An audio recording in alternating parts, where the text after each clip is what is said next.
السلام علیکم ناظرین کرام، نئی ویڈیو میں آپ کو خوش آمدید کہتے ہیں۔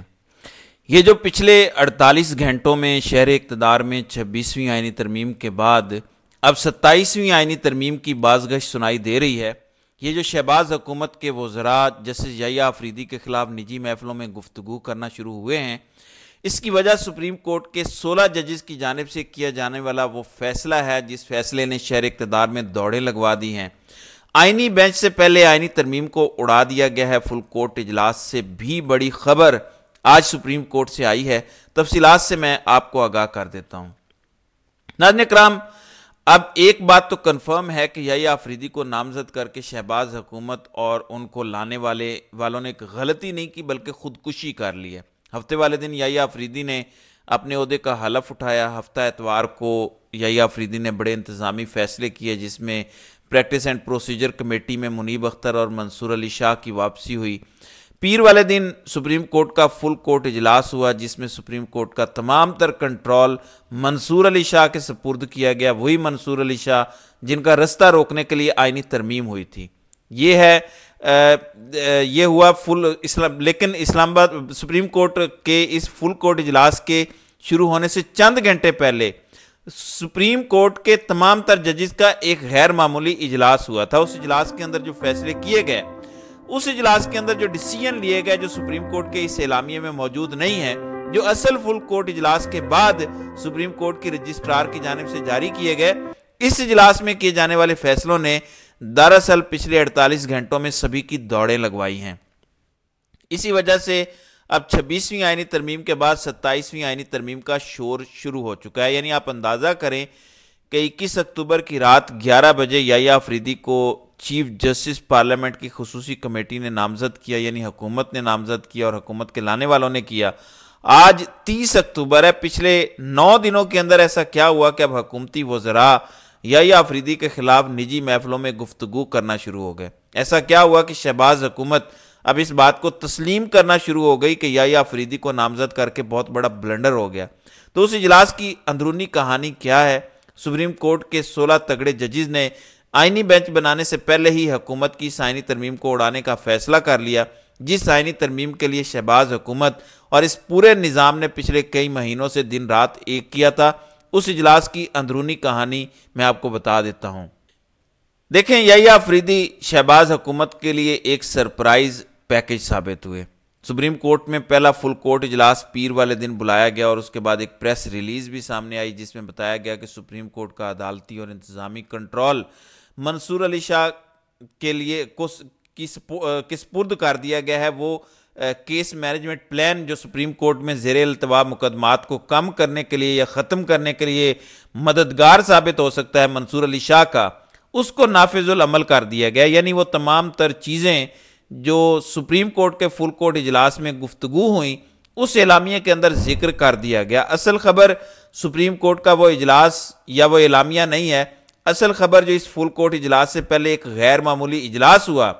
اب کریڈیبل سورسز اس بات کی تصدیق کر رہے ہیں کہ سپریم کورٹ کا فل کورٹ اجلاس جو ہوا، اس اجلاس سے پہلے سپریم کورٹ کے انٹری روم کے اندر سپریم کورٹ کے تمام تر ججز کا پہلے غیر معمولی اجلاس ہوا۔ اس اجلاس میں تمام تر 17 ججز موجود تھے، جو اس ٹائم سپریم کورٹ میں ان کی کل تعداد ہے۔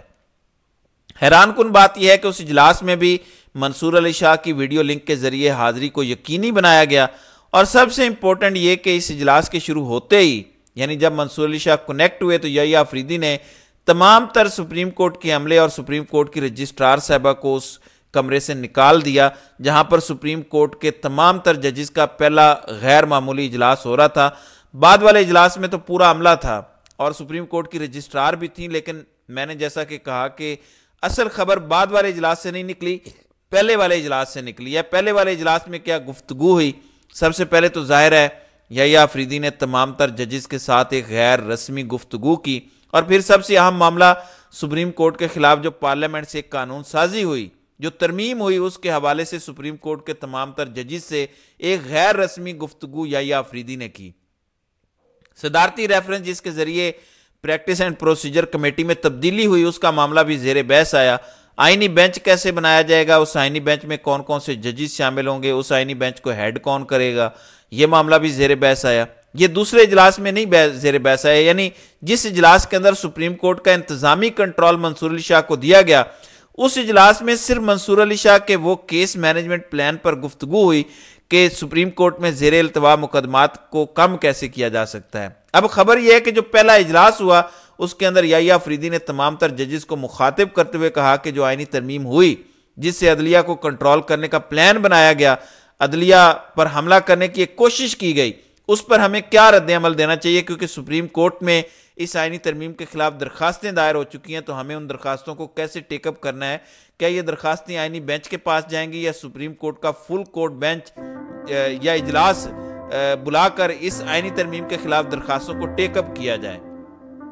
سب سے پہلے یحییٰ آفریدی نے منصور علی شاہ کو بولنے کا موقع دیا اور کہا کہ شاہ جی آپ رائے دیں، آپ تجویز دیں. تو منصور علی شاہ نے سب سے پہلے یہ کہا کہ پہلا ایک مہینہ جس طرح سے پارلیمان کی جانب سے عدلیہ پر حملے کی کوشش کی گئی، آئینی ترمیم ہوئی، جس طرح یہ سارا معاملہ ہوا سپریم کورٹ میں، اس ٹائم تک جو بھی آئینی ترمیم کے خلاف درخواستیں دائر ہوئی ہیں، ہمیں ان درخواستوں کو فوراً ٹیک اپ کرنا چاہیے، ہمیں ان درخواستوں کے حوالے سے ضرور سماعت کرنی چاہیے، اور میری یہ تجویز ہے کہ سپریم کورٹ کا فل کورٹ بینچ اس انتہائی اہم کیس کو ٹیک اپ کرے. پھر یہ بات آئی کہ وہ آئینی بینچ جس کے اوپر حکومت تکیہ کر رہی ہے، اس آئینی بینچ کا خد و خال کیا ہوگا، کیسے وہ بنایا جائے گا، ورکنگ کیسے ہوگی، اس کا سربراہ کون ہوگا. میں نے آپ کو 2 دن پہلے یہ بتایا تھا کہ منصور علی شاہ آئینی بینچ کے سربراہ ہوں گے. منصور علی شاہ کو باقاعدہ یحییٰ آفریدی نے یہ درخواست کی کہ آپ اس آئینی بینچ کو ہیڈ کریں.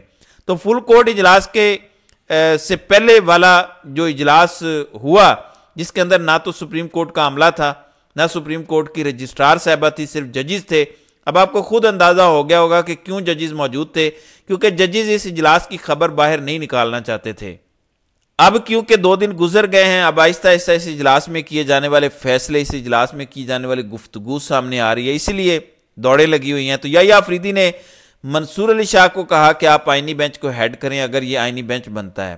پہلی بات تو یہ ہے کہ اگر آئینی ترمیم ہی اڑ جاتی ہے، اگر سپریم کورٹ کے زیادہ تر ججز اس بات پر ہی متفق ہو جاتے ہیں کہ ہمیں اس آئینی ترمیم کو اڑا دینا چاہیے، پھر آئینی بینچ بھی نہیں بنے گا ماں سوائے ایک جج کے. میں نے کیوں کہا کہ سپریم کورٹ کے 16 ججز اس پر متفق ہیں. اس ٹائم سپریم کورٹ میں ججز کی 17 تعداد ہے، لیکن ایک جج متفق نہیں ہے، اور وہ ہے جسٹس امین الدین خان. جسٹس امین الدین خان قاضی صاحب کے سب سے قریبی ہیرے ہیں. ذرائع اس بات کی تصدیق کر رہے ہیں کہ 17 میں سے 16 ججز نے یحییٰ آفریدی کی سجیشن پر، اس تجویز پر رضامندی کا اظہار کیا کہ بالکل آئینی ترمیم کے خلاف درخواستوں کو ٹیک اپ ہونا چاہیے. یہ صدارتی ریفرنس ہے جس ریفرنس کے ذریعے پریکٹس اینڈ پروسیجر کمیٹی میں تبدیلی کی گئی. ویسے تو یہ صدارتی ریفرنس پہلے 3 ماہ کے لیے آیا تھا، اب آلریڈی اس کو 1.5 ماہ گزر چکا. زیادہ تر ججز کا یہ خیال ہے کہ اگلے مہینے یہ ویسے ہی زیرو ہو جائے گا، اس کی اہمیت ختم ہو جائے گی. Munib Akhtar practice and procedure committee میں واپس آ چکے ہیں، تو ہمیں اس صدارتی ریفرنس کو نہیں چھیڑنا چاہیے. اگلے مہینے یہ صدارتی ریفرنس خود بخود ختم ہو جائے گا، تو ہمیں یہ فضول پنگا نہیں لینا چاہیے. البتہ یہ جو آئینی ترمیم ہے، اس کے خلاف جتنی درخواستیں آتی ہیں اگلے ہفتے تک، ابھی تک سپریم کورٹ بار ایسوسی ایشن کے سابق صدر عابد زبیری کی درخواست آ چکی ہے، سلمان اکرم راجہ درخواست دے چکے ہیں. تو جتنی درخواستیں اس ایک ہفتے میں آئیں گی، ان تمام تر درخواستوں کو کلیبوریٹ کر کے، مرج کر کے، پھر سپریم کورٹ کا فل کورٹ اجلاس بلایا جائے گا. تب تک منصور علی شاہ بھی سعودی عرب سے واپس آ چکے ہوں گے. ظاہر ہے وہ سینئر پیونی جج ہیں اور ان کا بینچ کے اندر ہونا ضروری ہے، کیونکہ سپریم کورٹ کا یہ فل بینچ ہوگا. تو یحییٰ آفریدی نے تمام تر ججز کے سامنے یہ کہا کہ منصور علی شاہ کے واپس آتے ہی اس معاملے کو ٹیک اپ کیا جائے گا. اب وہ جو سپریم کورٹ کا غیر معمولی اجلاس تھا، ججز اس بات کی نشاندہی کر رہا ہے کہ کچھ ہے جس کی پردہ داری ہے. اسی وجہ سے شہر اقتدار میں اب 26ویں کے بعد 27ویں آئینی ترمیم کی باز گشت ہے. یعنی آج جمعہ 8 دن ہوئے ہیں اس 26ویں آئینی ترمیم کو ہوئے، نہ اس کے خد و خال کا پتہ ہے، نہ کانٹینٹ کا، نہ ان کی شکوں کا صحیح سے سمجھ آیا ہے. لیکن حکومت 27ویں آئینی ترمیم کے پیچھے پڑ گئی ہے، کیونکہ اس کے اندر حکومت نے جو بلنڈر کر دیا ہے یا ان سے کروایا گیا ہے، اس کا اثر زیرو کرنے کے لیے 27ویں آئینی ترمیم کے حوالے سے بات چیت کی جا رہی ہے. اب سپریم کورٹ کے ججز کا جو پہلا غیر معمولی اجلاس تھا، اس کے اندر جو فیصلے کیے گئے اور ایک سٹرونگ ری ایکشن دینے کا فیصلہ کیا گیا، کیونکہ پہلے تو یہی باز گشت تھی کہ یحییٰ آفریدی سپریم کورٹ کے چیف جسٹس بنیں گے، منصور علی شاہ اور منیب اختر سینئر ہیں وہ سپر سیڈ ہو جائیں گے، تو این ممکن ہے وہ استعفیٰ دے کے ریزائن کر دیں۔ اب جب کہ حکومت اس پلان میں ناکام ہو گئی ہے، پھر یحییٰ آفریدی نے فل کورٹ اجلاس سے پہلے جو غیر رسمی گفتگو کی تھا، یہ بھی فل کورٹ اجلاس ہی، لیکن کیونکہ یحییٰ آفریدی سے پبلک نہیں کرنا چاہتے تھے تو اسی وجہ سے سپریم کورٹ کی رجسٹرار کو بھی نکالا گیا۔ البتہ ایک بات میں بتا دوں کہ سپریم کورٹ کی رجسٹرار غزیلہ صاحبہ قاضی کی لگائی ہوئی ہے، یعنی ممکن تھا کہ وہ اجلاس میں بیٹھتی تو اجلاس کی خبر شاید وہ لیک آؤٹ کر دیتی، اس لیے یحییٰ آفریدی نے جیسے ہی منصور علی شاہ سے کنیکٹ ہوئے اس اجلاس میں تو تمام تر عملے کو اور سپریم کورٹ کی رجسٹرار کو کمرے سے نکالا۔ اسی لیے میں آپ کو بتا رہا ہوں کہ پچھلے 48 گھنٹوں کے اندر یہ جو غیر معمولی دوڑیں شہر اقتدار میں لگی ہوئی ہیں، اس کی وجہ سپریم کورٹ کے 16 ججز کی جانب سے کیے جانے والا وہ غیر معمولی فیصلہ ہے جو سپریم کورٹ کے پہلے فل کورٹ اجلاس میں ہوا، جس کی خبر میڈیا میں نہیں آئی۔ بہرحال دیکھتے ہیں کہ آگے آگے ہوتا ہے کیا۔ تو ناظرین کرام، آپ کی اس ویڈیو کے حوالے سے کیا رائے ہے؟ آپ اپنی رائے کا اظہار کامنٹ سیکشن میں ضرور کیجیے گا۔